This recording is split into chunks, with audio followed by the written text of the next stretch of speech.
सच्चे जीवित पिता, धन्यवाद करते इस समय के लिए जो आपने हमें फिर से आपके पास आने का, आपके नाम को प्रभु आज जो ऊंचा उठाने का मौका दिया प्रभु जी। आज मदद मांगती हूँ अपने लिए प्रभु, और हर एक आराधना में शामिल होने वाले ऑनलाइन के माध्यम से हो, उपस्थित माध्यम से हो प्रभु, आज या भविष्य में देखने वाले हर एक जीवन को आज इस आराधना के द्वारा अपने पास आने का और आपकी उपस्थिति से भरकर आज इस परिवार अपने जीवन को आपकी महिमा के लिए जीने में मदद और सहायता कीजिए। धन्यवाद के साथ इस आराधना को, आज की सभा को आपके हाथों में सौंपते हुए प्रार्थना यीशु मसीह के नाम से मांगते हैं, आमीन।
बीमारियों के लिए उसका धन्यवाद करें। प्रभु धन्यवाद, तूने मुझे चंगाई दी।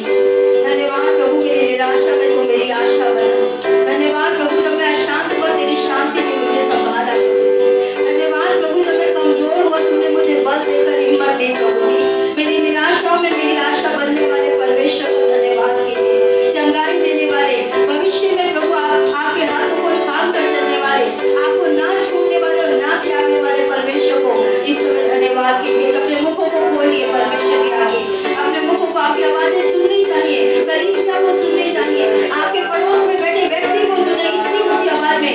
परमेश्वर का धन्यवाद करें इस समय पर। हमने लास्ट वीक सीखा, परमेश्वर का वचन कहता है परमेश्वर धन्यवाद करना बड़ी बात है। आइए इस भलाई को अपने मुखों को खोल कर कीजिए, परमेश्वर की भलाई को याद कीजिए, क्योंकि वो भला है और वो भला ही करता आया है। वो भविष्य में भी आपके लिए भला करेगा।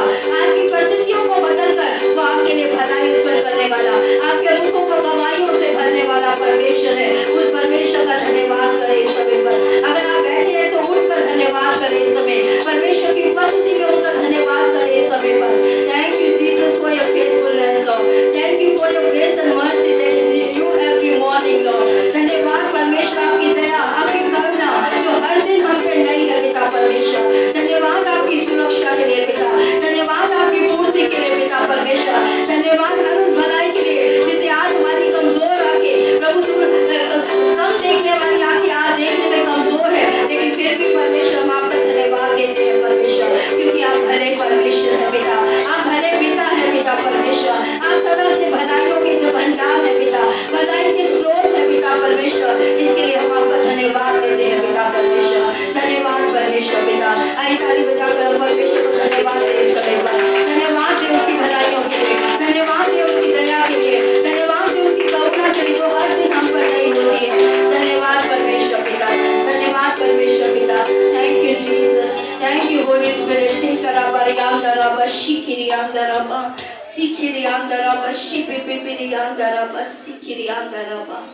भजनकार कहता है उसके फाटकों में प्रवेश करूंगा धन्यवाद के साथ। उसके फाटकों में कैसे प्रवेश करना है? धन्यवाद के साथ। तो आइए इस गीत को गाते हुए परमेश्वर की उपस्थिति में आए, क्योंकि उसकी उपस्थिति में एंट्रेंस ही मुझे और आपको धन्यवाद के साथ मिलती है। अगर धन्यवाद नहीं है तो उसकी एंट्री नहीं हो पाएगी हमारी उसकी उपस्थिति में। तो आइए धन्यवाद देते हुए उसकी उपस्थिति में प्रवेश करें इस समय पर। उसके फाटकों में प्रवेश करूंगा धन्यवाद के साथ, उसके आंगनों में स्तुति करूंगा, मैं कहूंगा ये दिन यहोवा ने बनाया, मैं खुशियों से आनंद के नाम से। उसके फाटकों में प्रवेश करूंगा धन्यवाद के साथ, उसके आंगनों में स्तुति करूंगा, मैं कहूंगा ये दिन यहोवा ने बनाया,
सौंप दीजिए और जीवन से जुड़ी हुई हर एक बात को आज परमेश्वर को सौंपे इस समय पर।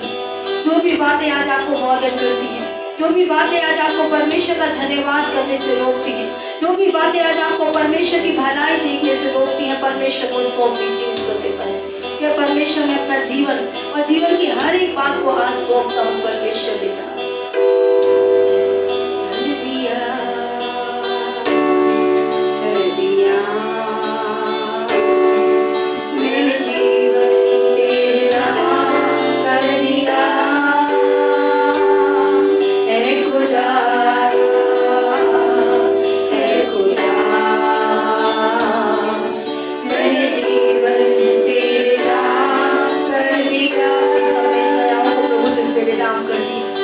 अपनी चिंताओं को तेरे नाम कर दिया पिता, अपनी बीमारियों को तेरे नाम कर दिया पिता परमेश्वर, अपने भविष्य की हर एक बोझ को प्रभु आज तेरे नाम कर दिया परमेश्वर, क्योंकि सब कुछ तूने दिया है पिता और तुझसे ही इन बातों की असंभवता को मैं संभव होते हुए देख पाऊंगा परमेश्वर। आज मैं अपने जीवन को, अपनी जुड़ी हुई हर एक बात को आज आपके नाम देता हूँ परमेश्वर पिता। आइए इन सारी बातों को आप संभाले पिता, क्योंकि आपके पास वो सामर्थ्य है जो स्वर्ग और पृथ्वी हर एक चीज पर आपका अधिकार है पिता। आज वो अधिकार मेरा नहीं चलता पिता, मेरी परिस्थितियों पे, मेरे हालातों पे, मेरी बीमारियों पर, मेरे बच्चों पे, मेरी समस्याओं पे पिता। आइए आज अपना अधिकार ले लीजिए पिता, क्योंकि आपका अधिकार मेरे अधिकार से ऊपर है पिता।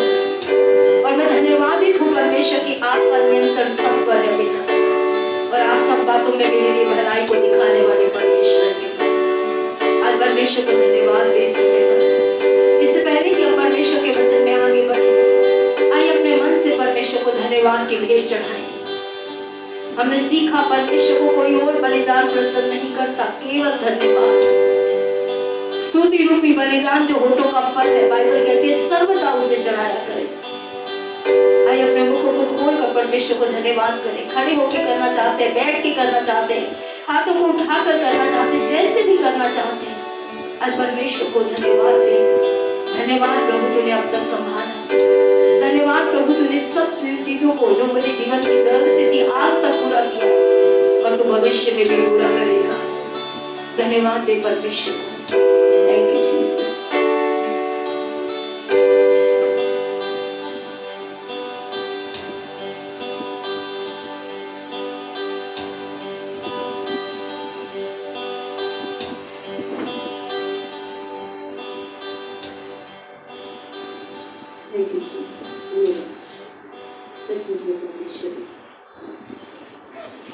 आज आपको सब कुछ सौंपने में हमारी मदद कीजिए। आज होठों से कहकर जब हम समर्पण में नहीं सौंपते पिता, उस पाप को क्षमा कीजिए। धन्यवाद परमेश्वर। Thank you Jesus, thank you for, thank you Lord, thank you. ये गीत है जो आपको नहीं आता, लेकिन ये गीत कहता है मैं परमेश्वर आभारी हूँ कि तूने नियंत्रण लिया हुआ है। मैं आभारी हूँ परमेश्वर कि तेरा अनुग्रह हमेशा मेरे साथ है, क्योंकि तू मेरे जीवन को बना रहा है, तू मेरे जीवन को अपनी इच्छा के अनुसार ढाल रहा है। I'm so grateful you were in control. I'm so grateful your love is always faithful. Now I see your hand alone as my life you're molding me into your likeness, into your likeness. Have your ways in me. I'm so grateful you were in control. I'm so grateful your love is always faithful. Now I see your hand alone as my life you're molding me into your likeness, into your likeness, have your ways in me. हमारा नियंत्रण शायद ना हो, लेकिन आपका नियंत्रण है, इसलिए हम आपका आभार प्रकट करते हैं। धन्यवाद आपके प्रेम का जो हमेशा विश्वास योग्य है, जिसपे हम हमेशा आंखों को बंद करके भरोसा कर सकते हैं। पिता, हम देख पा रहे हैं प्रभु, हमारे जीवनों को आप अपने स्वरूप और समानता में बदलते चले जा रहे हैं। पिता, आज अपने रास्तों पे हमें चलने में, आपके मार्गों में हमें बने रहने का अनुग्रह आप प्रदान कीजिए। पिता, हम आपका आभार प्रकट करते हैं पिता, आपकी भलाइयों के लिए। पिता, आज हमें आपकी भलाइयों को समझने की बुद्धि दीजिए। पिता, आपकी भलाइयों को देखने की समझ दीजिए। पिता, और आज प्रभु एक ग्रेटफुल हार्ट रखकर आपकी सेवा करने में हमारी मदद कीजिए। धन्यवाद के साथ ये प्रार्थना प्रभु यीशु मसीह के नाम से मांगते हैं, आमीन। आप सब बैठ सकते हैं इस समय पर। एक बार फिर से विक्ट्री फैमिली सेंटर कलीसिया में आप सभी का स्वागत है। आप में जो पीछे हैं, आगे आके बैठना चाहते हैं तो आप आगे आके बैठ सकते हैं। ऑनलाइन के माध्यम से भी जो हमारे भाई बहन यहाँ पे उपस्थित हैं, हम आपका भी स्वागत करते हैं। परमेश्वर को आशीष दे। जैसा कि लास्ट वीक मैंने आपसे बात की थी और मैंने आपको इस बात के लिए बताया था कि हम इस पूरे महीने परमेश्वर के धन्यवाद के विषय में सीखेंगे। धन्यवाद के प्रति जो हमारी सोच है उसे परमेश्वर के वचन के अनुसार हम बदलेंगे, ताकि हम वो करने वाले लोग बने जो परमेश्वर अपने लोगों को देखना चाहता है। मुझे पता है कई बार परिस्थितियां ऐसी हमारे जीवनों में आती हैं जहां पे हम धन्यवाद नहीं कर पाते, लेकिन मैं खुद को भी और आपको दोनों को ये सिखा रही हूँ कि हर परिस्थिति में परमेश्वर का धन्यवाद करना सीखें, क्योंकि परमेश्वर का वचन कहता है। ये मैं नहीं कहती कि परमेश्वर का वचन कहता है। लास्ट वीक हमने शुरू किया था, यहाँ पे ऊपर अगर आप देख पा रहे हैं क्या टाइटल है हमारे विषय क्या है, हमारे जो संदेश हम सीख रहे हैं, धन्यवाद का शक्ति या ताकत जिसे हम कहते हैं। ठीक है, तो हम जो सीख रहे हैं वो है धन्यवाद की ताकत या पावर या शक्ति या ऊर्जा कह सकते हैं, कुछ भी आप कह सकते हैं, सभी ड्राइवाची हैं। पिछले हफ्ते हमने शुरू किया था भजन संहिता 92 के 1 और 2 से। आप पढ़ेंगे, मैं सुनूंगी। ठीक है, थोड़ा सा उल्टा करके देखते हैं। आप वचन पढ़ेंगे जोर से, मैं आपके द्वारा वचन को सुनूंगी। पढ़ सकते हैं इस समय। यहोवा का धन्यवाद करना भला है। क्या भला है? किसका धन्यवाद करना? यहोवा का। अगर आप भला करना चाहते हैं, मनुष्य के सामने नहीं, परमेश्वर के सामने अगर आप भला करने की कुछ इच्छा रखते हैं, तो भजनकार कहता है वो है परमेश्वर का धन्यवाद करना। हम पहला थिस्सलुनीकियों 5 के 18 को पढ़ेंगे इस समय पर।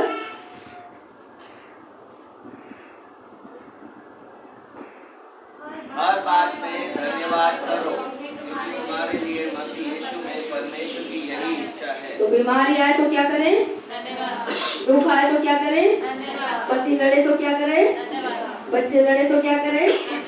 समस्या आए तो क्या करें? करते हैं, करते हैं। सवाल ये नहीं है, हम गाते तो हैं, बोलते भी हैं मंडली में बैठकर, लेकिन समस्या आने पे हम धन्यवाद नहीं करते, तो हम गलत हो गए वचन के अनुसार। ठीक है, तो हमें यहाँ पे अपने आप को बेहतर बनाना है। बाइबल कहती है हर एक बात में, जो भी जीवन में समस्या है, अभी मैं आप आज के वचन से आप समझ पाएंगे क्यों आपको और मुझे धन्यवाद करना है। जब भी हमारे जीवन में समस्याएं आती हैं, परेशानियां आती हैं, क्यों मुझे और आपको धन्यवाद करना है। उसके बाद हमने समझा था 2 कुरिन्थियों 10 के 14 में,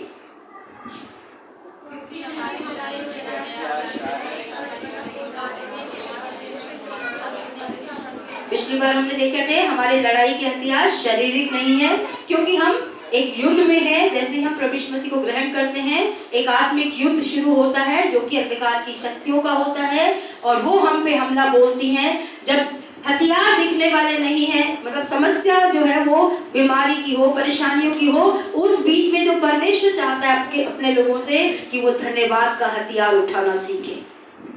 कि चाहे शैतान तू कितनी भी बीमारी भेज, कितनी भी समस्या भेज, मेरा परमेश्वर इन सारी परेशानियों को क्या करेगा? भलाई में बदलेगा। हमने यूसुफ की कहानी से समझ लिया था। ठीक है, किस तरीके से सपना क्या था? प्रधानमंत्री ऊंचा हो जाएगा, सब उसके आगे झुक जाएंगे, माता पिता भी झुक जाएंगे, भाई बहन भी झुक जाएंगे, सब झुक जाएंगे। लेकिन कहाँ चला गया? गड्ढे में। मैंने आपसे कहा था, परमेश्वर ने इस हॉल में आते ही मुझे बोला कि मैंने तुझे बहुत ऊंचे स्थान के लिए चुना है, लेकिन मैं तो अपने आप को कहाँ पाती हूँ? गड्ढे में। ठीक है, तो इसका मतलब अगर ऊंचाई पे जितने ऊंचे जाना है उतने नीचे तो जाना पड़ेगा। हम नीचा नहीं जाना चाहते, लेकिन ऊंचा जाना चाहते हैं। लेकिन बाइबल क्या सिखाती है? परमेश्वर की दाहिनी भुजा के सामने अपने आप को नम्र कर, तो वो अपने समय पे तुझे ऊंचा करेगा।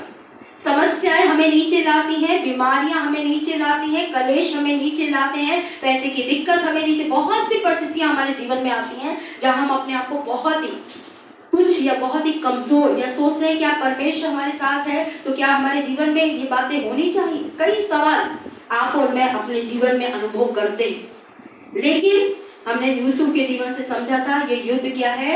शरीर का नहीं है। हमें धन्यवाद के बलिदान हमने यूसुफ से समझा था। उसने कभी अपने भाइयों के प्रति कोई शिकायत नहीं रखी। उसने पोतीफर जिसके प्रति वो विश्वास योग्य होकर उसके घर की सारी जिम्मेदारियों को उठा रहा था। मान लीजिए आप कलीसिया की सारी जिम्मेदारियों को आज पूरी विश्वास योग्यता से उठाते हैं और पास्टर जी की पत्नी की रेप के चार्ज में आपको बंद करवा देते हैं, तो कितनी शिकायतें होंगी पास्टर जी के प्रति आप, ठीक है ना, पास्टर की पत्नी के प्रति। लेकिन यूसुफ ने वो भी नहीं किया। वो जेल में गया, वहां पे उसने लोगों के साथ भलाई की, वहां पे लोगों ने उसकी भलाई की कोई कीमत नहीं समझी, लेकिन ना तो उसने परमेश्वर के प्रति कोई शिकायत का स्वभाव रखा, ना उसने लोगों के प्रति कोई शिकायत का स्वभाव रखा।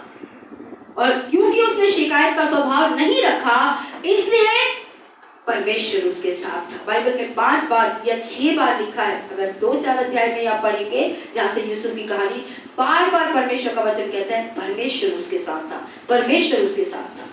परमेश्वर कभी भी शिकायतें करने वाले, आलोचना करने वाले, कुड़कुड़ाने वाले, परमेश्वर पे दोष लगाने वालों के साथ नहीं खड़ा होता। लास्ट वीक हमने माँ बाप के उदाहरण से समझ लिया था कि अगर आपकी इतनी भलाइयां पैदा करने के बाद एक बच्चे को एक माँ की कोख से हम इतने सालों तक पाल पोस के बड़ा करते हैं, हमारे माँ बाप ने भी किया, सिर्फ यही नहीं कि हम कर रहे हैं। लेकिन जब हमारे बच्चे शिकायतों का स्वभाव रखते हैं, नाराजगियों का स्वभाव रखते हैं, हमारे ये नहीं करते, वो नहीं करते, कंजूस हो, सबसे बड़ा तहमत तो यही होती है कि कंजूस हो के उन पे खर्चा नहीं करते, लेकिन भूल जाते हैं पूरे साल में ही 1 लाख रुपए तो सिर्फ उनके स्कूल चला जाता है। ट्यूशन तो अलग बात है। हम कंजूस होते तो हमने सरकारी स्कूल में डाल दिया होता, हम कंजूस होते तो कहते बेटा पढ़ ले, हमारे माँ बाप ने तो ट्यूशन लगाई नहीं, लेकिन हमने ऐसा कुछ नहीं किया, फिर भी हम कंजूस हैं, पर कोई फर्क नहीं पड़ता। बच्चे अभी ना समझ हैं। बाइबल कहती है उनके दिमाग में, उनके मन में मूर्खता की गांठें होती हैं, जैसे जैसे बड़े होते हैं वैसे वैसे वो समझने लगते हैं। खास पे अगर आपके बच्चे टीनेजर में हैं तो उनकी बातों को इतने सीरियस मत लीजिए।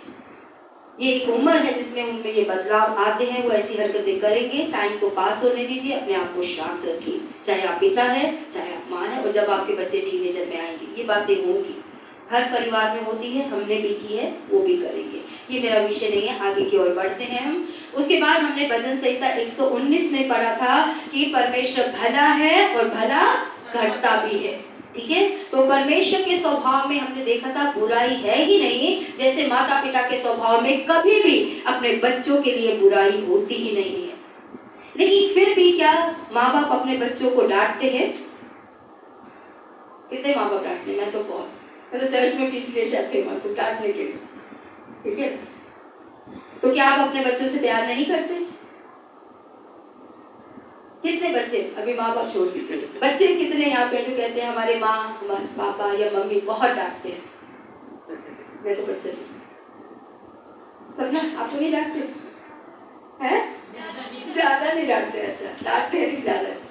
मैं विश्वास करती हूँ जितना ज्यादा आपके माँ बाप आपको डांटते हैं ना, उतना ज्यादा वो आपसे प्यार करते हैं। क्योंकि अगर उन्हें फिक्र ही नहीं है तो क्यों डांटे? जाने दो नशे में, जाने दो मोबाइल के गलत आदतों में, जाने दो जिसमें जा रहा है वो बच्चा। हर एक माँ बाप जो अपने बच्चे को ज्यादा, बाइबल कहती है, मैं अपनी बात नहीं कह रही, परमेश्वर का वचन कहता है परमेश्वर जिसे ज्यादा प्यार करता है उसको ज्यादा डांटता है।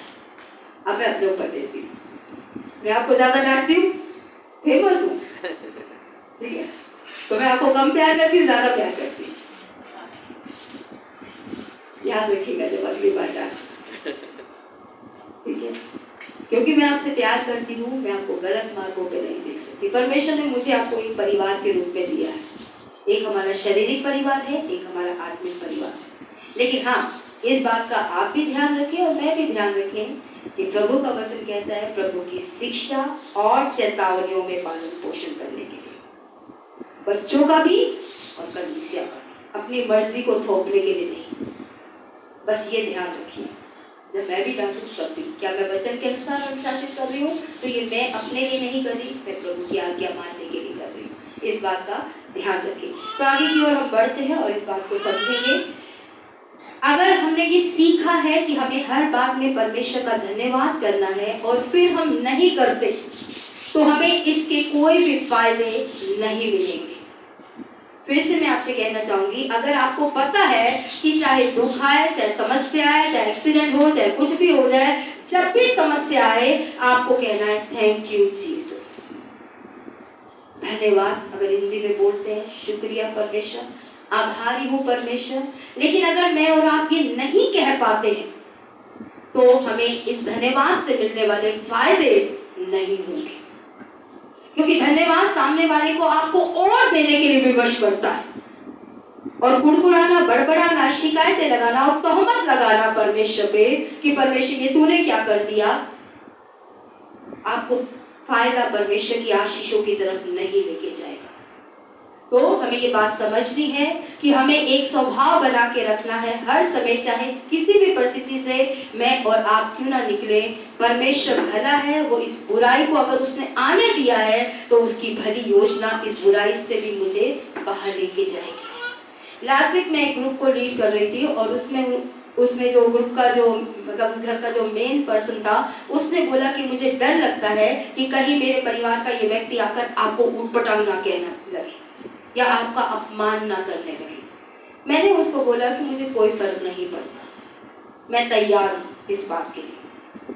और मैं तैयार इसलिए नहीं हूँ कि मेरे को पता है वो मेरे साथ ऐसा करेगा, मैं तैयार इसलिए हूँ कि अगर मेरा परमेश्वर सहमति देगा तो ही वो मेरे साथ कुछ कर सकता है।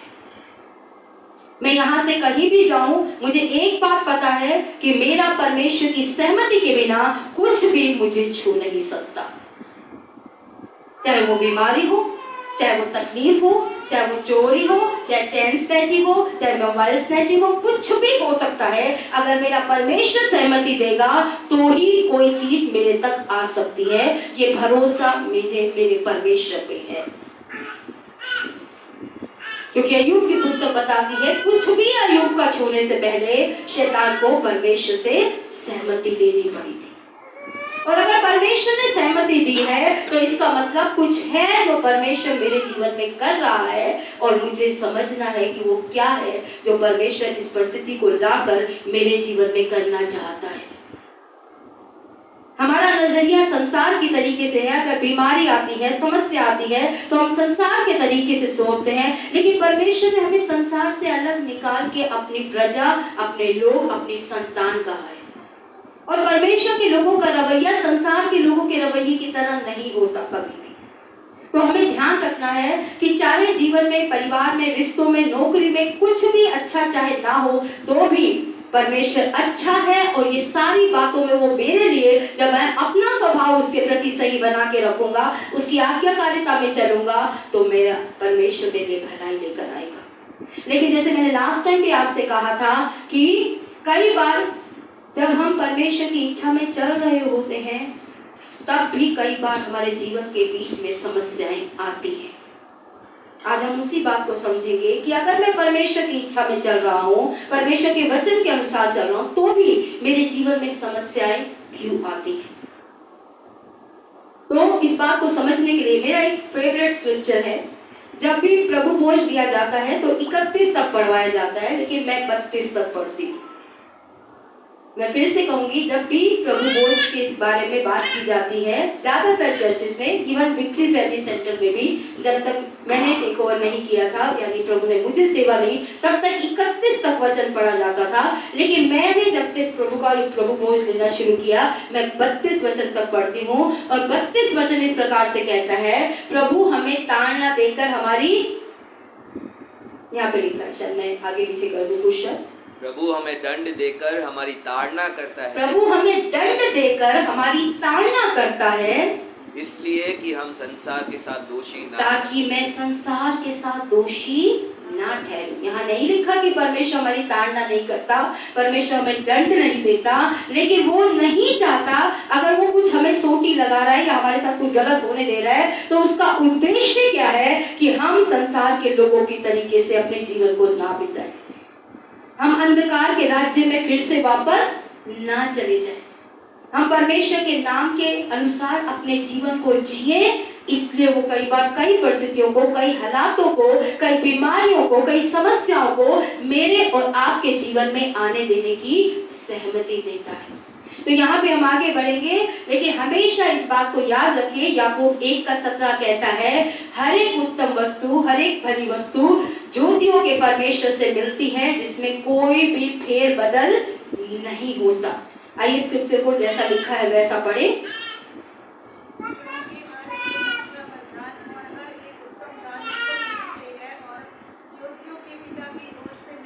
हर एक उत्तम वरदान, हर एक उत्तम दान किसकी तरफ से मिलता है?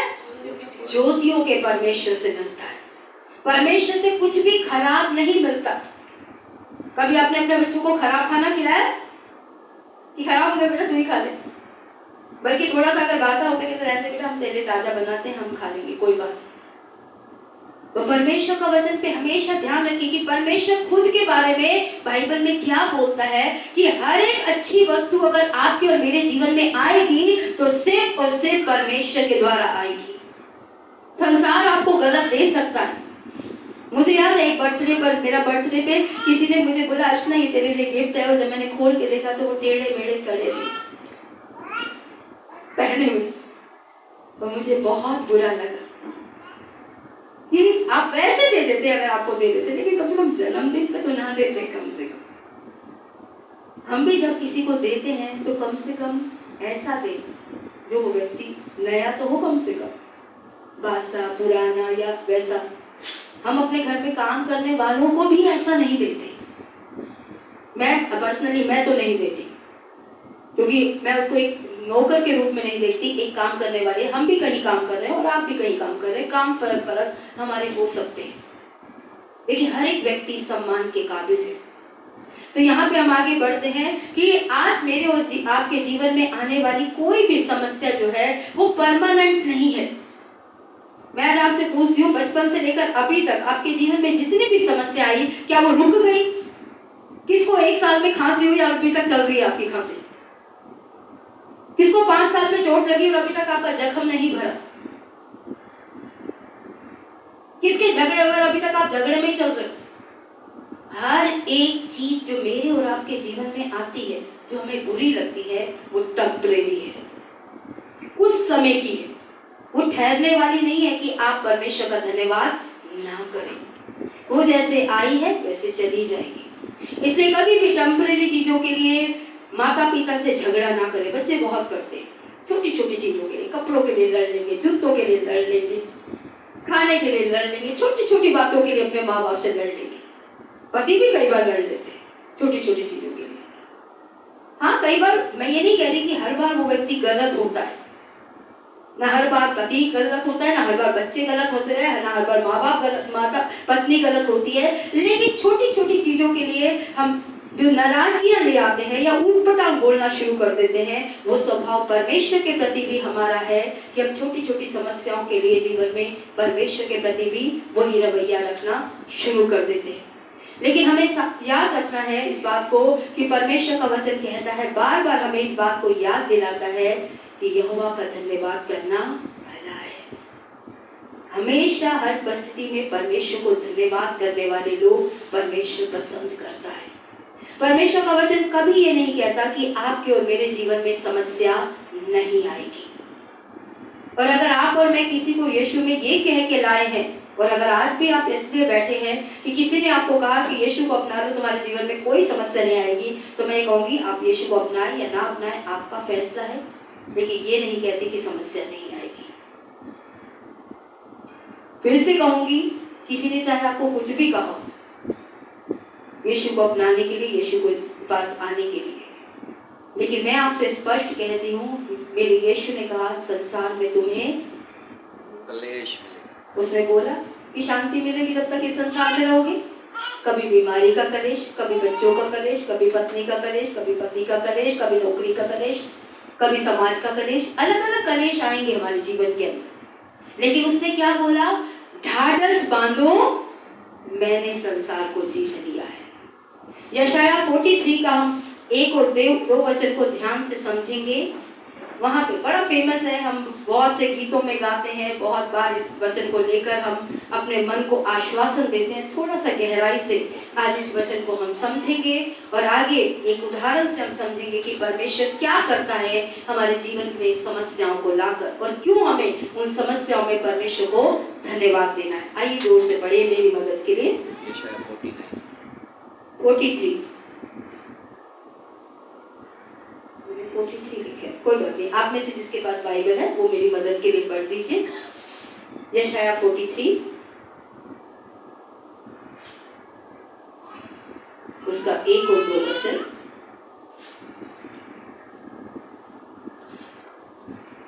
टीवी की तरफ अभी मत देखिए, अभी जो बाइबल पढ़ेगा उसका ध्यान से सुनिए, वहां पे गलती से वचन गलत आ गया है।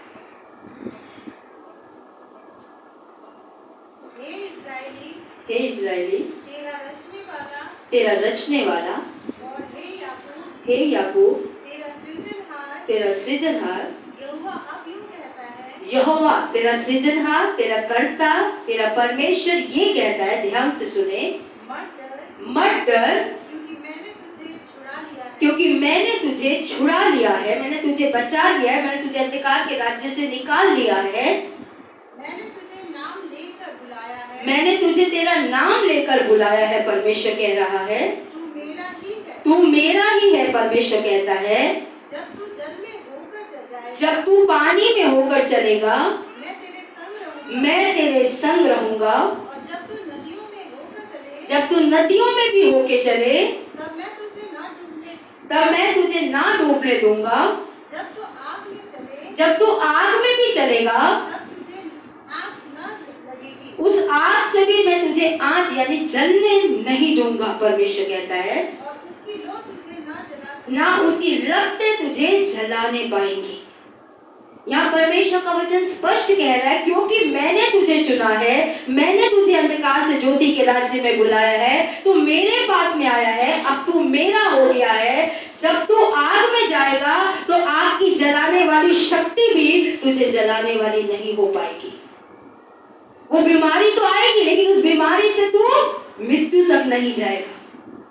तू नदियों में भी होके चलेगा लेकिन नदियां गीला तो कर देंगी तुझे, लेकिन तुझे डुबो नहीं पाएंगी। परमेश्वर कह रहा है, उसने नहीं कहा कि मैं तुझे गीला नहीं होने दूंगा, उसने नहीं कहा आग की जो गर्मी है वो तुझे महसूस नहीं होगी, लेकिन तुझे जला नहीं पाएगी। वो कहता है नदी तुझे डुबो नहीं पाएगी। पानी में तू जाएगा, तेरा बैलेंस तेरी परिस्थितियों के ऊपर से तेरा नियंत्रण खोएगा। परमेश्वर का वचन कह रहा है तुझे लगेगा कि तू नाश हो जाएगा, ये भी परमेश्वर का वचन यहाँ बोल रहा है। क्योंकि जब आग में जाते हैं तो हमें लगता है कि अब तो कुछ बचने का उपाय रहा नहीं, लेकिन परमेश्वर क्या कह रहा है, ये कुछ भी तुझे नाश नहीं होने देगा। इसलिए अगर आप किसी भी समस्या में आज आप चल रहे हैं, परमेश्वर आपसे कह रहा है, क्योंकि उसने आपको और आपने अगर उसके पास आने का चुनाव किया है, सिर्फ यहाँ आ जाने से परमेश्वर आपको ये वायदा नहीं देता। जब तक कि आप जितनों ने यीशु को ग्रहण किया, परमेश्वर ने उन्हें अपनी संतान होने का अधिकार ना प्राप्त किया। अगर आपने पश्चाताप करके यीशु को अपना जीवन सौंपा है और उसके बुलावे को स्वीकार किया है, तो वो ये वचन, ये वायदा वो आपको करता है। पर ये नहीं कहता तू नदी में नहीं जाएगा, वो नहीं कहता आग नहीं आएगी, सारी समस्याएं आएंगी, लेकिन उस समस्या में वो क्या कहता है कि मैं आग की जलाने वाली शक्ति को तुझ पे हावी नहीं होने दूंगा। नदी की बहाव की डुबोने की शक्ति को मैं तेरे ऊपर हावी नहीं होने दूंगा। क्यों नहीं होने देगा? क्योंकि वो वहां पे भी आपके और मेरे साथ रहेगा। हम गाते हैं अब्राहम का परमेश्वर, इसहाक का, उसमें हम इस बात को बोलते हैं, एक आश्वासन है कि परमेश्वर इन दुखों में, इन परिस्थितियों में वो मेरे साथ है। और क्योंकि वो आपके और मेरे साथ है, इसलिए हम धन्यवाद कर सकते हैं, हम उसको शुक्र कर सकते हैं। परमेश्वर धन्यवाद तेरा, इस बीमारी में भी तूने मुझे छोड़ा नहीं है। डॉक्टर ने शायद आज छोड़ दी, लोगों ने कह दिया ये लाइलाज है, लेकिन परमेश्वर तू इलाज करने वाला मेरा परमेश्वर है। उन परिस्थितियों में परमेश्वर को धन्यवाद कहे, क्योंकि कोई भी परिस्थिति परमेश्वर से बड़ी नहीं है। इस बात को हम हमेशा ध्यान रखें और परमेश्वर का धन्यवाद करने वाले लोग बने। निर्गमन 14 में मैं जाऊंगी नहीं, कोई स्क्रिप्चर आपको नहीं मिलेगा।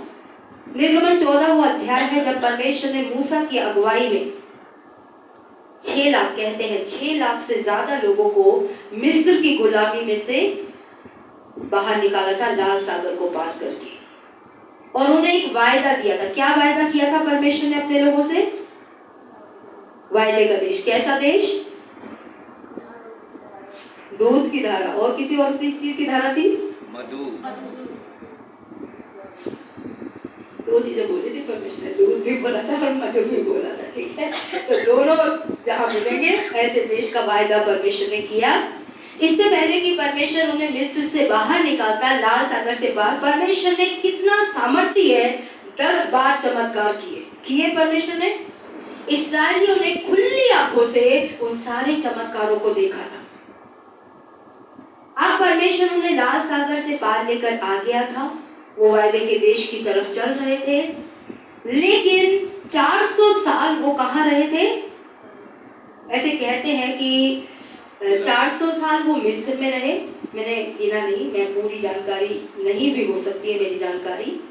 40 साल वो मरुस्थल में रहे और 10 साल उन्हें वायदे के देश को कैप्चर करने में। इस तरीके से 450 साल में उन्होंने वायदे के देश में गए थे, जो परमेश्वर ने अब्राहम से वायदा किया था कि मैं तेरे वंशज को वहां लेके जाऊंगा। लेकिन 400 साल तक वो कहाँ रहे थे? मिस्र की गुलामी में रहे थे, ठीक है। कहाँ रहे? मिस्र की गुलामी में। और जब आप और मैं गुलामी की जगह पे रहते हैं, तो आपकी सोच, आपकी आदतें, आपके ख्याल, आपके समर्पण, सब कुछ एक गुलामों जैसे बन जाते हैं, ठीक है। आप जो कुछ करते हैं एक गुलाम की तरह, एक नौकर की तरह करते हैं। और नौकर में एक प्रवृत्ति होती है कि वो कभी भी खरीद के नहीं खाता। वो हर बार उम्मीद करता है उसका मालिक सब कुछ उसे मुफ्त में दे देगा। उसके घर में टीवी पुराना है तो मुफ्त में दे देगा, उसके घर का फ्रिज पुराना हुआ तो मुफ्त में दे देगा। ये गुलामों की स्वभाव होता है, वो कुछ भी खरीद के नहीं खाते। और जब हम प्रभु में भी आ जाते हैं तो हमारी भी सोच वैसी ही बनी रहती है, गुलामों वाली। हम पैसे दे के कुछ नहीं करना चाहते, हमें सब कुछ मुफ्त में चाहिए। परमेश्वर उन्हें वहां से बाहर निकाल के लाया, लेकिन 40 साल लगाए परमेश्वर ने। आप जानते हैं 40 साल क्यों लगाए परमेश्वर ने? और कितने साल आपको और मुझे वायदों की आशीष प्राप्त करने में लगेंगे, ये तय परमेश्वर नहीं करता, ये आप और मैं तय करते हैं। फिर से कहूंगी, वायदे की आशीष परमेश्वर ने सबके लिए रखी है। चंगाई सबके लिए है, छुटकारा सबके लिए है, बच्चों की, परिवार की, पति पत्नी, जितने भी बाइबल के वायदे हैं, बाइबल कहता है यीशु में वो सारे हाँ और आमीन है। उन्हें भी वायदा दिया था कि मैं तुम्हें कहाँ लेके जाऊंगा? दूध और मधु की धाराएं बहती है ऐसे देश में लेके जाऊंगा। परमेश्वर उन्हें एक जाति बनाना चाहता था, परमेश्वर उन्हें एक नेशन बनाना चाहता था, परमेश्वर उन्हें याजकों का समाज बनाना चाहता था, परमेश्वर उनको राजा बनाना चाहता था, परमेश्वर उन्हें एक बड़े पद के लिए चुन के रखा था। लेकिन एक नौकर के स्वभाव रखने वाला व्यक्ति एक देश का अगर प्रधानमंत्री बना दिया गया तो वो नौकर की तरह ही जिएगा। किसी ने कहा, और मैं इस पे 100% विश्वास करती हूँ, कि अगर आप एक भिखारी को राजा बना देंगे, वो वहां पे भी भिखारी की तरह ही व्यवहार करेगा। और अगर एक राजा को, अगर वो भिखारी भी बन गया ना, वो उस भिखारीपन में भी राजा की तरह ही जिएगा। और वचन कहता है हम राजा हैं और वो राजाओं का राजा है। लेकिन हमारी सोच अभी तक राजाओं वाली बनी नहीं है। हम आज भी भिखारियों की तरह ही जीते हैं यहाँ से। इसलिए कुछ भी होता है अगर हमसे पैसे मांग लिए जाए, आदत हमारा ना तो वही हो जाती है, पैसे हमारे पैसे नहीं, क्योंकि भिखारी लोग कभी भी खरीद के नहीं खाते, मांग मांग के खाते हैं। जहाँ पैसे मिल जाते हैं वहां से पैसे लेके खरीद लेते हैं, जहाँ खाना मिल जाता है पसंद आता है ठीक है, नहीं तो हमने अपनी आंखों से देखा, संतरे दिए होते हैं हमारे आंखों के सामने फेंक दिए, तब से हमने लेना बंद कर दी कि क्या पॉइंट है दया करने का, जब दया को सड़कों पे फेंक दिया जाए, इससे अच्छा है कि हम ना दें। पर फिर भी मैं विश्वास करती हूँ दया न्याय पे प्रबल है, दया करना भला है। तो परमेश्वर जो कर रहा था, इसी बीच में मैं आज आपसे एक सवाल और आपकी और अपनी सोच को बदलने के लिए बात कर रही हूँ। आप में से कितने लोग अपने बच्चों को स्कूल भेजते हैं? अगला सवाल, हाथ में नहीं मुंह से दीजिएगा, क्यों भेजते हैं? हाँ, एक एक करके ऊंचा बोलिए। क्योंकि वो कुछ लाइफ में आगे बढ़े और लाइफ में आगे बढ़े और लाइफ में कुछ कर पाए, ठीक है। और कुछ जितने माँ बाप भेजते हैं, क्या सोच के भेजते हैं स्कूल? भाई सूरज, आप बोलेंगे नहीं तो मैं बोलूंगी। अच्छी शिक्षा मिले। बहन भूमि, बहन आशा, भेजा तो था।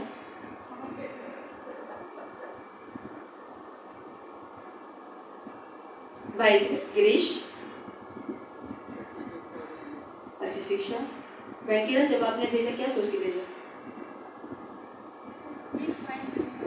कुछ सीख पाए, कुछ बन पाए।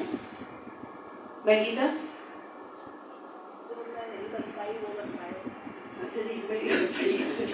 Very good. वेरोनिका,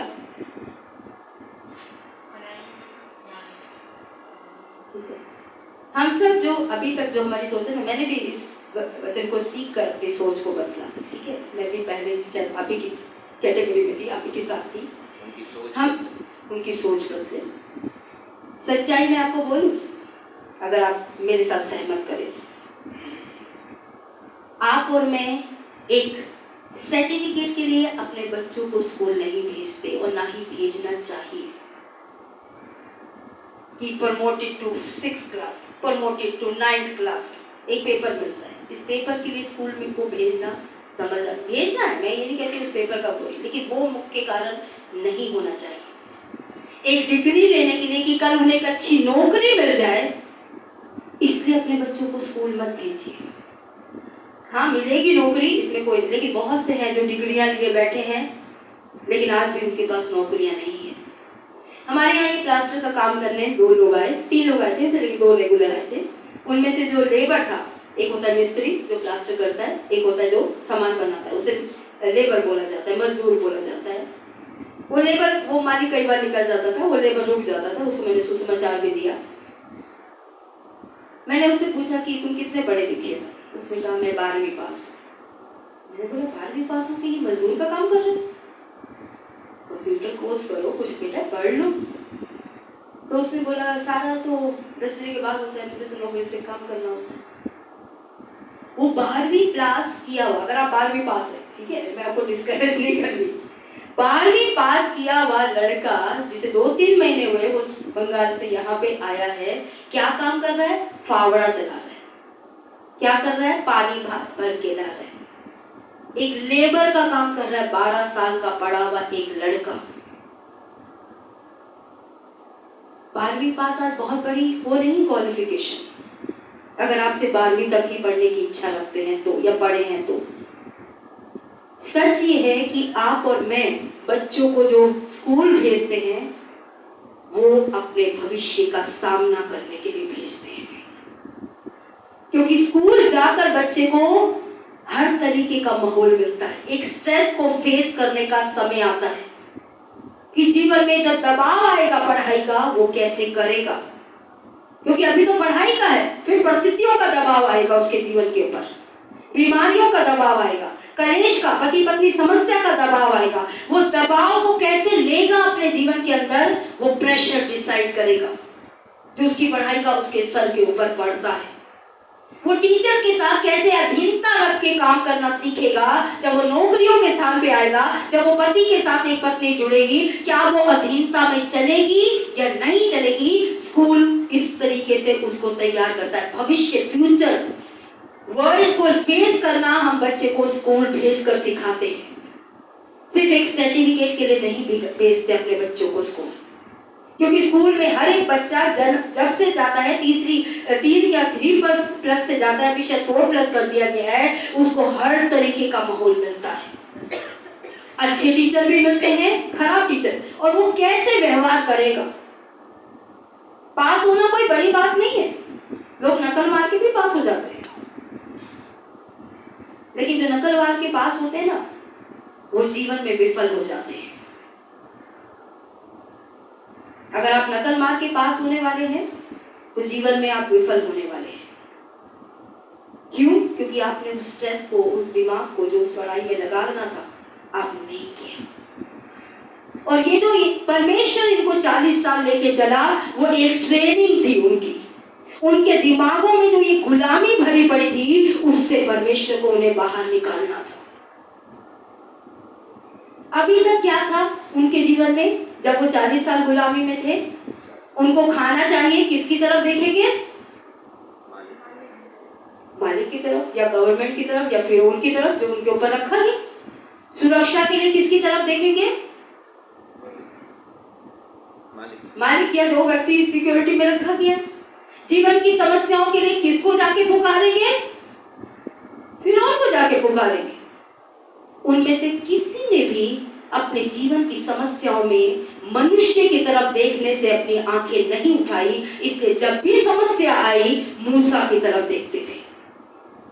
इस्राएलियों ने नहीं सीखा था कि अपने जीवन की समस्याओं में उन्हें परमेश्वर की तरफ आंखें लगानी है। उनकी गुलामी ने उन्हें सिखाया था, जब भी समस्या आए बॉस की तरफ देखो, जब भी समस्या आए पास्टर की तरफ देखो, जब भी समस्या आए पति की तरफ देखो, जब भी समस्या आए अपने पिता की तरफ देखो। उनमें से किसी ने नहीं सीखा था कि जीवन की समस्याओं में परमेश्वर की तरफ देखो, और परमेश्वर को उन्हें सिखाना था।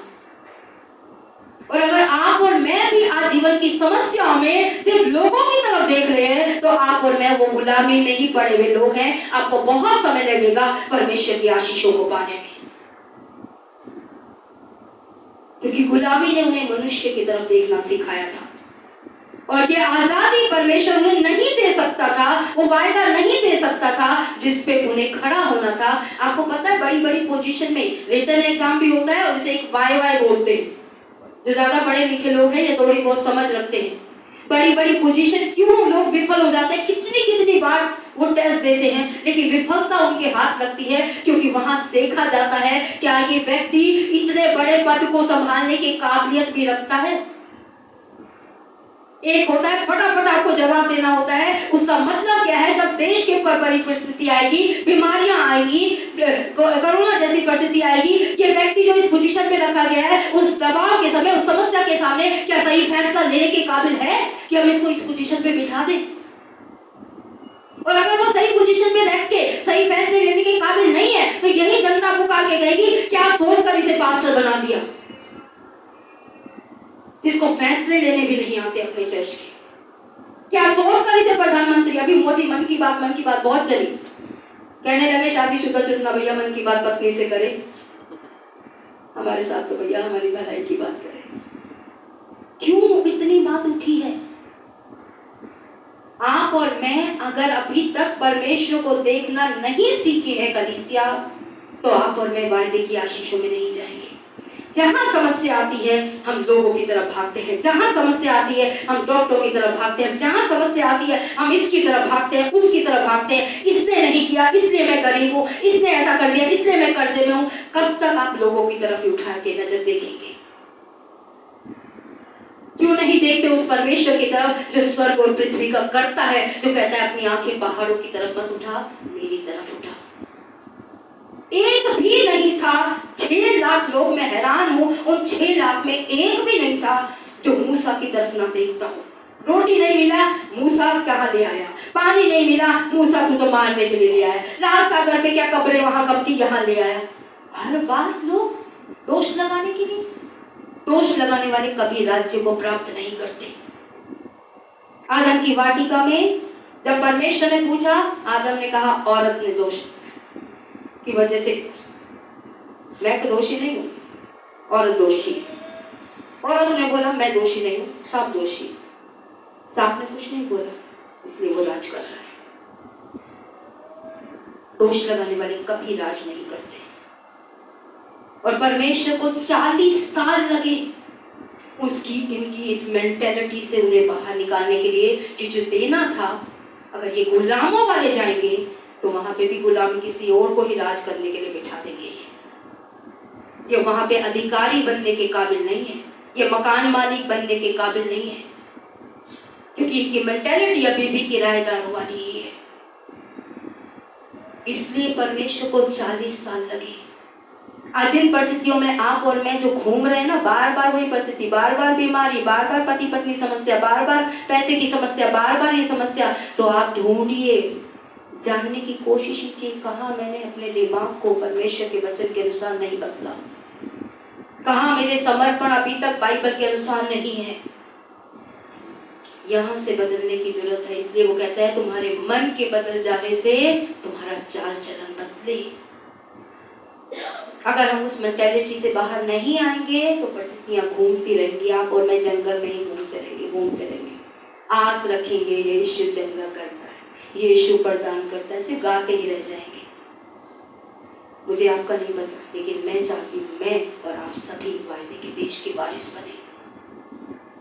मैं अकेले नहीं जाना चाहती, मैं आपको साथ लेके जाने वाली हूँ। जिसके लिए मुझे आपके लिए सामने जितना भी बुरा बनना पड़े मैं बनूंगी, ताकि मुझे उससे प्रतिफल चाहिए, आपसे नहीं, क्योंकि वो प्रतिफल यही रह जाएगा, लेकिन वो अनंत का है। तो परमेश्वर को क्यों लगे, क्यों आज की परिस्थिति में आपको धन्यवाद करना है? क्योंकि वो आपको बदल कर वहां ले जाना चाहता है जहां के लिए उसने आपको चुना है। ऊंचे स्थानों पे, ऊंची आशीषों में, एक वायदे के देश में परमेश्वर आपको और मुझे ले जाने की इच्छा रखता है। मत्ती 4 का 4 वचन पढ़ेंगे इस समय पर हम, जहां परमेश्वर ने कहा मनुष्य रोटी से नहीं बल्कि हर उस वचन से जीवन पाता है जो परमेश्वर के मुख से निकलता है। परमेश्वर चाहता था रोटी से जीने वाले आज परमेश्वर के वचन से जीना सीखे। इसलिए आपको और मुझे परमेश्वर को धन्यवाद करना है। साधारण सा उदाहरण दे दूं, बच्चों की पिटाई क्यों करते हो? मन करता है उनको बात देकर। जब भी आपने लास्ट अपने बच्चे को थप्पड़ मारा, क्यों मारा? वो जो गलत है उसे हटा दे अपने मन से। अगर आज परमेश्वर आपको थप्पड़ मार रहा है तो उस थप्पड़ का धन्यवाद कीजिए। मेरे पापा ने मुझे बहुत प्यार किया, आज भी करते हैं। मेरी मम्मी माँ प्यार दिखाती है, बाप प्यार नहीं दिखाते। मेरे तीनों भाई पिटते थे। मेरे पापा जो मारते थे वो बहुत बुरी तरीके से, ये जो तार होती है ना, टेप रिकॉर्ड रेडियो चलते थे, उससे मुझे खबर है खूब मारते। मेरे को कभी, मेरे लिए आवाज़ ही काफ़ी थी, मेरे आंसू, मेरा सुसु सब निकल जाता उनकी आवाज़। लेकिन जब मैं जीवन का बहुत बड़ा गलत फैसला लेने जा रहे थे, थापी, पता है आपको थापी, कपड़ा धोने के लिए, चद्दरें धोने के लिए, मेरे पापा ने उससे मुझे मारा। मेरे यहाँ का मांस फट गया, मुझे दर्द होता था चलते में। उस समय मेरे पापा मुझे बहुत बुरे लगे, लेकिन आज मैं कहती हूँ थैंक यू, धन्यवाद। अगर आपने वो लाठी ना उठाई होती मुझ पे, मैं नाश होने की तरफ ही जाती। उस लाठी ने मुझे आज, उनकी जिद ने मुझे, उनकी शक्ति ने मुझे आज यहाँ खड़ा किया है, इस सम्मान की जगह पे। आज शायद बस आपको अपने परमेश्वर की लाठी अच्छे ना लगे कलीसिया, लेकिन वो आपसे प्यार करता है। वो आपके गलत फैसले जिसमें आप आगे बढ़ रहे हैं, जीवन शैली हो सकती है, आपके नाम दशवांश हो सकते हैं, आपकी शपथ की आज्ञा हो सकती है, आपका झूठ हो सकता है, आपकी बेईमानी हो सकती है, आपका परमेश्वर के वचन, जहाँ पे भी, मैं नहीं जानती ना मैं आप पे कोई दोष लगा रही, जहाँ पे भी आप गलत है, परमेश्वर से पूछिए, धन्यवाद कीजिए प्रभु कि तुम मुझे सुधार रहा है। वो 40 साल इसने नहीं की, परमेश्वर 11 दिन के रास्ते को 40 साल लगा दिए। हैरानी होती है। लेकिन जब तक आप अपने मन को परमेश्वर के वचन के अनुसार नहीं बदलेंगे, तब तक परमेश्वर आपको वायदे की आशीष नहीं देगा। इसलिए वो कहता है मन बदलो। उसने एक ही 3.5 साल एक ही बात बोली, मन बदलो, मन बदलो, मन बदलो, और कुछ नहीं बोला यीशु। ना कभी चंगाई का प्रचार किया, ना कभी पैसे का प्रचार किया। यीशु ने कोई और प्रचार किया ही नहीं, एक ही प्रचार जिसके लिए वो आया था, मन बदल। और आज भी हमें धन्यवाद देने की आवश्यकता है इन समस्याओं के बीच में। वो क्यों कर रहा है? क्योंकि वो आपको बना रहा है, आपकी मेंटेलिटी को, आपके समर्पणों को, आपकी आदतों को, मेरी आदतों को जो गलत है उसे बदलने के लिए। तो आइए अपनी आंखों को बंद करें, अपने सरों को परमेश्वर के आगे झुकाएं इस समय पर। एक लास्ट उदाहरण मैं देना चाहूंगी, वो मेरा रह गया, सॉरी। आपने कभी मुर्गी के अंडे को देखा है जिसमें से मुर्गी का बच्चा बाहर निकलता है? किसी ने कभी देखा है कि अंडे में से चूजा कैसे बाहर आता है? वीडियो में देखा है, सच्ची में। चलिए कोई एक ऊंची आवाज में बता रही है। मेरा लास्ट एग्जांपल है, छूट गया था तो मैं इसलिए ले रही हूँ। कैसे निकलता है बच्चा? हाँ, पहले पैर अपने आप आ जाता है, अंडा क्रैक आता है, वेरी गुड, प्रोसीजर होता है। फिर वो क्रैक कैसे आता है? कौन तो चोंच मारता है? जो अंदर चूजा होता है, ठीक है। कभी आपको वीडियो मैंने ढूंढना चाहा लेकिन मुझे कुछ अच्छा नहीं मिला, इसलिए मैंने आपको डिस्प्ले करके नहीं दिखा रही हूँ। एक मुर्गी के बच्चा जब अंडे में से बाहर आता है ना, तो वो अपनी चोंच, अपनी चक्ति बहुत लगाता है, बहुत परेशान होता है उस अंडे में से बाहर आने के लिए, ठीक है। और एक बच्चा जो उसे देख रहा होता है, ये बड़ा व्यक्ति सोचता है चलो मैं मदद कर देता हूँ। आपने देखा होगा कई बार, आप मुर्गी के किसी के भी बच्चे को जो इधर उधर कई बार उड़ते उड़ते आप छू लेते हैं, बाद में क्या करते हैं, पक्षी आके उस बच्चे को क्या कर देते हैं, मार देते हैं। कभी आपने जानने की कोशिश की वो करते क्यों है ऐसा? और अगर आप किसी अंडे में से चूजे को बाहर निकलता कभी देखे, ठीक है, तो निकल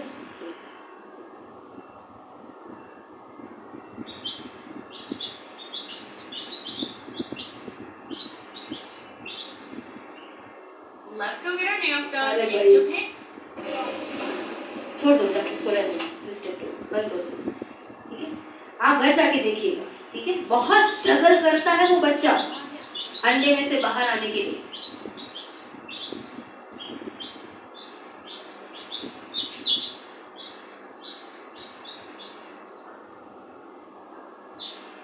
अगर इस स्टेज पे आप देखोगे तो सोचोगे चलो भाई जाके तोड़ देता हूँ और निकाल लेता हूँ इसको बाहर। क्या ये काम उसकी माँ नहीं कर सकती? बस ठीक है। क्या ये काम जो जिसका वो बच्चा है वो नहीं कर सकती? बाहर से मार दे चोंच। क्यों वो माँ भी नहीं तोड़ती उस शेल को और उस बच्चे को अपनी ताकत लगाने देती है, अपनी शक्ति, अपना स्ट्रगल करने देती है। कभी सोचने की कोशिश कीजिएगा, क्योंकि ये जो टूटने का प्रोसीजर है ना, वो उस चूजे के लिए बहुत महत्वपूर्ण है। अगर आप और मैं जाके उसे तोड़ देंगे, मुर्गी खुद जाके तोड़ देगी, तो उस बच्चे में जो बाहर निकलने के बाद पंख आते हैं ना, वो पंख नहीं आएंगे, जो उसके उड़ने के लिए बहुत आवश्यक है। ये एक तरीका है जो कुदरत ने तय किया है। कई बार जीवन में जब आप लोगों की समस्या देखते हैं और आप जा के मदद करने लगते हैं, मैं मना नहीं कर रही मदद करने से, आप में से कई लोग उनके पर ही नहीं आने देते हैं। इसे जब मुझे कुछ पता चलता है किसी के बारे में, हाँ मैं पूछती, लेकिन मैं ज्यादा इन्वॉल्व नहीं होती, क्योंकि मुझे पता है कि जब वो खुद स्ट्रगल करेंगे, खुद प्रार्थना करेंगे, खुद परमेश्वर के आगे रोएंगे, खुद परमेश्वर से सवाल उठाएंगे, उनके पंख निकलेंगे जो उन्हें मसीह में उड़ाएंगे। इसलिए बुरा मत मानिए, आप कहें कि क्यों नहीं आते पास्टर जी। मुझे पता है जब मेरे घर में चोरी हुई, हम संत नगर में थे, पास्टर एलन जी के में थे, वो नहीं आए। बहुत बुरा लगा मुझे। एक पास्टर हो गए जिससे हम दया की उम्मीद करते हैं, कॉर्पोरेशन की उम्मीद करते हैं, वो आए हुए थे, उनको दिखाने ताजमहल करते हैं, हमारे घर में तो चोरी हो गई। उनकी वजह से हमारे घर में चोरी हुई, अगर कहें। और वही हमें कंसोल करने नहीं आए, हमें हिम्मत देने नहीं आए। लेकिन धन्यवाद करती हूँ आज वो नहीं आए, हमने खुद उस दुख से बाहर आना सीखा, उन परिस्थितियों में जय पाना सीखा। कई बार आप माँ बाप को दोष लगाते हैं, कई बार पास्टर को दोष लगाते हैं, मत लगाइए। वो समय है जब परमेश्वर आपके पंखों को बड़ा करना चाहता है, जो मसीह में आपको उड़ने वाला बनाएंगे। परमेश्वर 40 साल इसलिए नहीं लेके चला कि परमेश्वर ने देना नहीं चाहता था, मेंटालिटी गुलामों की थी।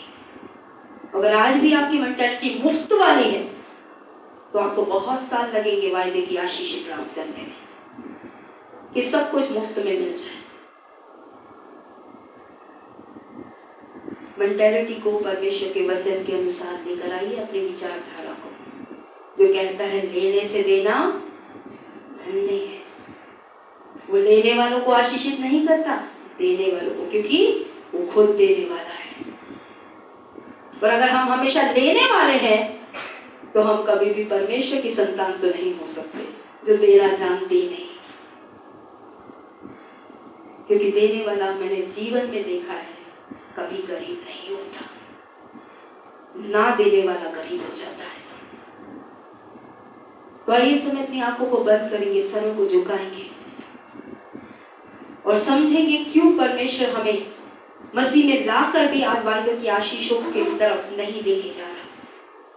कहाँ हमें बदलने की जरूरत है अपने जीवन में।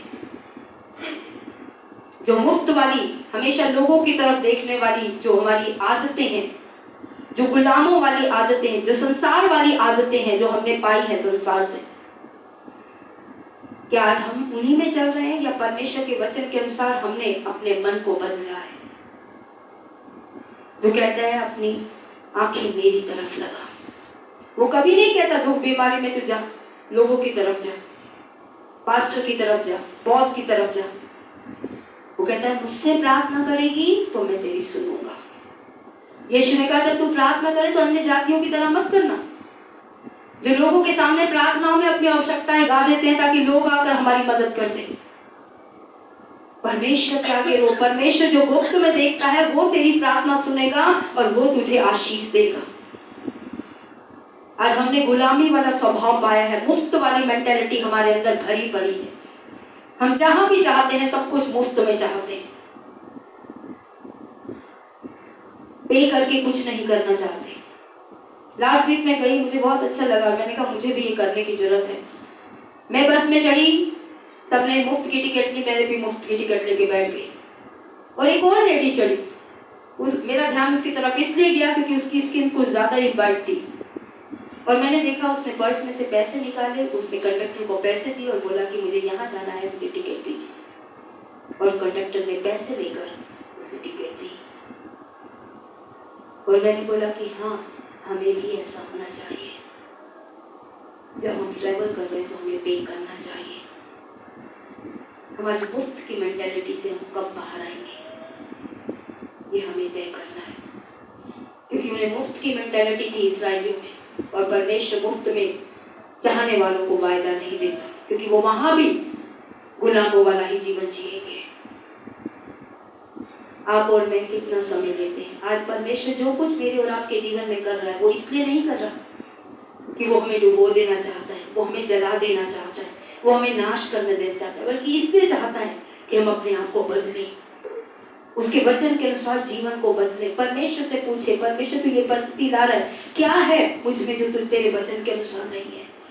मैं धन्यवाद करता हूँ तू ला रहा है, क्योंकि तू मुझे साफ कर रहा है, तू मुझे बना रहा है। परमेश्वर, वो आपका परमेश्वर आपको नाश करने के लिए यहाँ तक लेकर नहीं आया। उसने कहा मैं तेरा करता हूँ, मैं तेरा सृजनहार हूँ, मैंने तुझे नाम लेकर बुलाया और मैं तेरा हूँ। परमेश्वर कहता है, लेकिन ये मुफ्त की मेंटालिटी, ये गुलामों की मेंटालिटी से तुझे बाहर आना है, संसार की तरह जीने वाले स्वभाव से तुझे बाहर आना है। परमेश्वर कहता है, और तुझे वचन के अनुसार जीना सीखना है। आज लोगों की तरफ मत देखिए कि ये मेरे लिए करेगा, वो मेरे लिए करेगा। परमेश्वर की तरफ अपनी आंखें उठाएं, जिसने आपको अपना कहा है। कि परमेश्वर जैसे एक बच्चा अपने माँ बाप की तरफ देखता है अपनी जरूरतों को पूरा करने के लिए, वो पड़ोसी की तरफ नहीं देखता, वो टीचर की तरफ नहीं देखता, वो संसार की तरफ नहीं देखता, वो सिर्फ देखता है अपने माँ बाप की तरफ। अगर आप कहते हैं परमेश्वर मेरा पिता है, तो आज से एक निर्णय लीजिए कि अपने जीवन की आवश्यकताओं के लिए उसकी तरफ देखेंगे। मेरे मसीह जीवन में एक सबसे अच्छी बात जो परमेश्वर ने मुझे सिखाई, मुझे जब भी किसी से ठोकर लगती है, मैं सीधा परमेश्वर की तरफ जाती हूँ, और वो मैं आज तक अपना के रखती हूँ। मैं कभी किसी से बात नहीं करती, मैं सीधा परमेश्वर के आगे रोती हूँ, परमेश्वर से बात करती हूँ, परमेश्वर से हिम्मत मांगती हूँ और कहती हूँ परमेश्वर मुझे आज्ञाकारिता में रहकर तेरे पीछे चलना सीखा। ये परिस्थितियां मेरे अंदर अनाज्ञाकारिता को ना लेकर आए, ये परिस्थितियां मेरे अंदर कलेश को लेकर, नफरत को नहीं, बल्कि तेरे प्रेम से और मुझे भर, ताकि मैं तेरे लोगों से और प्यार कर सकूं। परमेश्वर के आगे आइए और परमेश्वर से बात कीजिए। आज हमने सीखा परमेश्वर अच्छा है। बाइबल कहती है हर एक अच्छा वरदान, हर एक दान ज्योतियों के परमेश्वर से मिलता है जो भला है। वो आपके लिए भला करने वाला परमेश्वर है, वो कभी बुराई करता ही नहीं, उसमें बुराई है ही नहीं। बाइबल कहती है। हमने आज कई बातों को सीखा है कि हम एक युद्ध में है जहां धन्यवाद के बलिदान परमेश्वर आपसे और मुझसे चाहता है। वो दुख देकर हमारी ताड़ना करता है, क्योंकि हमें संसार के साथ दोषी नहीं ठहराना चाहता, बल्कि वो हमें बचाए हुए लोग बनाना चाहता है। वो कहता है तू आग में होके चलेगा, आग की लपटें तुझे जलाएंगी नहीं, लेकिन आग में तो तू चलेगा। तू पानी में भी चलेगा, नदियों में भी चलेगा, लेकिन नदियां तुझे डुबो नहीं पाएगी, क्योंकि परमेश्वर कहता है मैं तेरे साथ रहूंगा। धन्यवाद करें इन परिस्थितियों में, परमेश्वर तू मेरे साथ है, मुझे तू अपने जैसा बना रहा है। परमेश्वर से कहे परमेश्वर ये जो ट्रेनिंग तू मुझे दे रहा है इन परिस्थितियों में लाकर, हर एक जीवन की समस्या जो आपके जीवन में आज ठहरी हुई है, वो परमेश्वर का एक प्रशिक्षण है, एक ट्रेनिंग है जिसे परमेश्वर आपके जीवन में ला रहा है। लेकिन क्या आप इस मुर्गी के बच्चे की तरह खुद स्ट्रगल करके, परेशान होकर, तकलीफ सहकर भी क्या परमेश्वर की इच्छा में बढ़ने का चुनाव करेंगे और उन पंखों को अपने अंदर लाएंगे जो इस मुर्गी के बच्चे को तब मिलती है जब ये खुद उस अंडे को तोड़ता है। परिस्थितियों का घेरा, बीमारियों का घेरा, पैसे की दिक्कतों का घेरा, परिवार की समस्याओं का घेरा, अगर एक इस इंसान ही से छू देगा, ये मुर्गी का बच्चा मर जाएगा। लोगों को छुआ के आपने बहुत सी आत्मिक उन्नति को अपने अंदर रोक दिया है कलीसिया, क्योंकि आप हमेशा लोगों की तरफ भागे। लोगों की तरफ मत भागिए, सिर्फ परमेश्वर की तरफ भागिए। इस्राएलियों ने फिरौन की तरफ देखना सीखा था, परमेश्वर उन्हें अपनी तरफ देखना सिखाना चाहता था। चुनाव आपका है कि आप किसकी तरफ देखेंगे, कितना लंबा अपनी ट्रेनिंग को करेंगे, तय आपको करना है। परमेश्वर तय नहीं करता आप कितनी जल्दी आशीष प्राप्त करेंगे, ये आप तय करते हैं। कितनी जल्दी आप परमेश्वर की सोच को अपनी सोच बनाएंगे, परमेश्वर के वचन को अपने जीवन का आधार बनाएंगे, ये आपको तय करना है। अगर आज आपको लगता है परमेश्वर ने किसी जीवन के क्षेत्र में आपसे बात की है और आप परमेश्वर को समर्पण देना चाहते हैं, मैं कोई ऑर्डर कॉल आपको नहीं दूंगी। आपको अगर खुद लगता है कि हाँ परमेश्वर आज आप इस बारे में मुझे बोल रहे हैं, मैंने आपकी आत्मा की आवाज को इस क्षेत्र में अपने जीवन के लिए सुना है, तो आप अपने लिए प्रार्थना करने के लिए खड़े हो सकते हैं।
को थामी मेरे,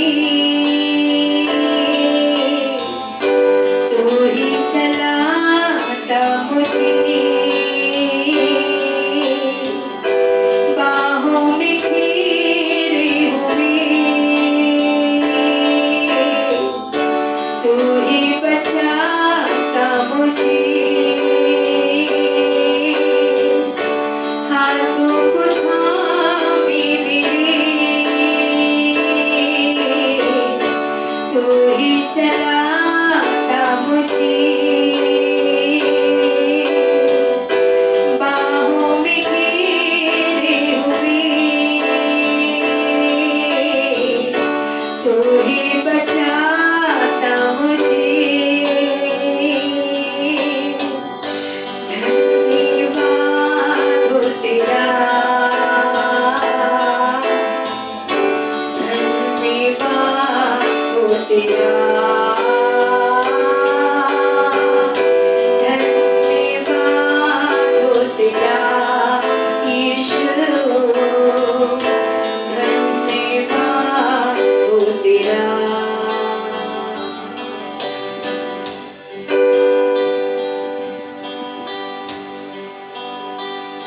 ईश्वर के पिता प्रभु धन्यवाद करते हैं।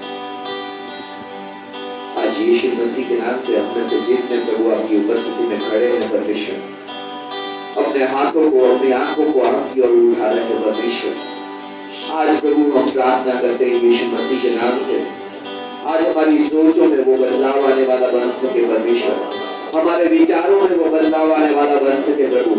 आज प्रभु गुलामों की सोच से, आज गुलामी की व्यवस्था से प्रभु, आज गुलामों की तरह व्यवहार करने से हमें यीशु के नाम से स्वतंत्र कीजिए परमेश्वर। हर बार मनुष्य की ओर आंखें उठाने से प्रभु, आज हमारी आदतों को, हमारी सोच को स्वतंत्र कीजिए यीशु मसीह के नाम से। आज प्रभु मनुष्य की ओर भागने वाले नहीं परमेश्वर, आज सच्चे और जीवित परमेश्वर, हमारे पिता, हमारे परमेश्वर, हमारे स्रोत की तरफ भागने वाले बन सके परमेश्वर। आज आपकी प्रार्थनाओं में, आपकी उपस्थिति में प्रभु पहुंचने वाले बन सके, हर समस्याओं के बीच में परमेश्वर आपको पुकारने वाले बन सके यीशु मसीह के नाम से। आज प्रभु यीशु के नाम से जिन पर हमने आधार रखा था, जिन पर हमने सोचा था ये हमारी जरूरतों को पूरा करेगा, ये हमारे जीवनों को आसान करेगा, ये हमारी सारी बातों को पूरा करेगा, आज यीशु के नाम से उन सभी आधारों को हमारे जीवन से हटाइए परमेश्वर। आज उन सभी फेरों को हटाइए, आज उन सभी बोझ को हटाइए परमेश्वर, आज उन सभी जीवनों को हटाइए जिन पर प्रभु हम आपसे ज्यादा भरोसा करते हैं प्रभु। आज यीशु के नाम से हम प्रार्थना करते हैं परमेश्वर, आज हमारा भरोसा, आज हमारा आधार, आज हमारा विश्वास सिर्फ सच्चे और जीवित परमेश्वर यीशु मसीह में आने वाला बन सके। आज प्रार्थना मांगते हैं परमेश्वर, आज मनुष्य की ओर भागने वाला, मनुष्य की ओर आंखें लगाने वाला, मनुष्य को अपनी जरूरतें बताने वाला स्वभाव, आज मनुष्य के सामने प्रभु अपने तारीफों को करने वाला स्वभाव यीशु के नाम से हटाइए परमेश्वर। आज मनुष्य को खुश करने वाला स्वभाव हमारे जीवन से हटाइए परमेश्वर। आज यीशु के नाम से प्रार्थना करते हैं परमेश्वर, आज हम आपको एक पिता के रूप में, एक प्रदानकर्ता के रूप में, एक चंगाई करने वाले के रूप में, एक उद्धार करने वाले, समस्याओं से बचाने वाले के रूप में प्रभु आपको हर एक बातों में खोजने वाले बन सके। यीशु के नाम से हमारी सोचों को बदलिए परमेश्वर, हमारे विचारों को बदलिए परमेश्वर, हमारे जीवन शैली को बदलिए परमेश्वर, ताकि प्रभु हम वायदे के देश में जाने वाले, अधिकार से अपना वायदे का देश लेने वाले और उस पर शासन करने वाले बन सके प्रभु यीशु के नाम से। आज हर एक परिस्थिति पे, हर एक बीमारी पे, हर एक कमी घटी पे शासन करने वाले बन सके यीशु के नाम से, जयवंत होने वाले बन सके यीशु मसीह के नाम से। आज धन्यवाद करते हैं, आज प्रभु उन परिस्थितियों से लड़ने वाला स्वभाव, आज प्रभु जैसे आपका वचन कहता है यीशु मसीह ने दुख उठा कर आज्ञाकारिता मानना सीखा परमेश्वर। आज प्रभु हमें उस परिस्थितियों में परमेश्वर आज्ञाकारिता से लड़कर जय पाने में सहायता कीजिए यीशु के नाम से। आज आपके साथ आपके रास्ते पे चलते हुए प्रभु आपकी आज्ञा मानते हुए हम परिस्थितियों में जय प्राप्त करें यीशु के नाम से परमेश्वर। धन्यवाद करते हैं परमेश्वर, विश्वास करते हैं आप हमारे सोचने समझने मांगने से कहीं बढ़कर देने वाले परमेश्वर हैं। आप ही एक पिता बनकर, आप ही एक पति बनकर, आप ही एक बॉस बनकर प्रभु हमारी जरूरतों को पूरा कीजिए। और आज प्रभु हमें आपके सामने भीख मांगने की जरूरत नहीं है, क्योंकि हम आपके बेटे बेटी हैं। हमसे मांगने वाला स्वभाव प्रभु हमें सिखाइए यीशु के नाम से। विश्वास से मांगने वाला स्वभाव सिखाइए प्रभु यीशु के नाम से। आज प्रभु बोल्डनेस से मांगने वाला स्वभाव आपको सिखाइए प्रभु यीशु के नाम से। हम धन्यवाद करते हैं प्रभु। आज प्रभु हम में से छोटे बेटे का स्वभाव हटाइए और वो बड़े बेटे का भी स्वभाव हटाइए, जिसने अपनी जरूरत को अपनी इच्छाओं को भी अपने पिता के सामने ना रखा परमेश्वर। आज प्रभु हमारी सहायता कीजिए। आज प्रभु उड़ा पुत्र वाला स्वभाव हटाइए और बड़े बेटे वाला स्वभाव भी हटाइए परमेश्वर। धन्यवाद करते हैं परमेश्वर। आज जरूरत पड़ने पर प्रभु हम हक से मांगने वाले बेटा और बेटी बन सके परमेश्वर। आज जैसे हमारे बच्चे हमसे हक से मांगते हैं, जिद करते हैं, पीछे पड़े रहते हैं, आज हमें भी वो स्वभाव दीजिए। जैसे आपने कहा जब तक तुम इन बालकों की सोच नहीं रखोगे तब तक राज्य में प्रवेश नहीं करोगे। आज प्रभु हमें राज्य में प्रवेश करने वाला वो बालकों वाला स्वभाव दीजिए यीशु के नाम से। धन्यवाद करते हैं परमेश्वर, विश्वास करते हैं प्रभु कि आप हमारे पिता हैं, आप ही हमारे प्रदान करता है परमेश्वर। अरे बड़ी वस्तुएं आपसे मिलेगी परमेश्वर, अरे प्रमोशन आपसे मिलेगा, अरे तरक्की आपसे मिलेगी, अरे आशीष आपसे मिलेगी, अरे चंगाई आपसे मिलेगी परमेश्वर, हर सुरक्षा आपसे मिलेगी परमेश्वर, हर छुटकारा हमें आपसे मिलेगा परमेश्वर। आज हम आप पे भरोसा करते हैं प्रभु और धन्यवाद करते हैं कि आप ही सभी कुछ देने वाले परमेश्वर हैं। धन्यवाद करते हैं परमेश्वर कि आप ही जरूरतों को पूरा करने वाले परमेश्वर। धन्यवाद के साथ विश्वास के साथ ये सारी प्रार्थना यीशु मसीह के नाम से मांगते हैं। आमीन, आमीन, आमीन। Thank you, Jesus। आप सब बैठ सकते हैं। एक बार फिर से विक्ट्री फैमिली सेंटर कलीसिया नई दिल्ली में आप सभी लोगों का स्वागत है। ऑनलाइन के माध्यम से भी जो उपस्थित हैं हम उनका भी स्वागत करते हैं। परमेश्वर आपको आशीष दे।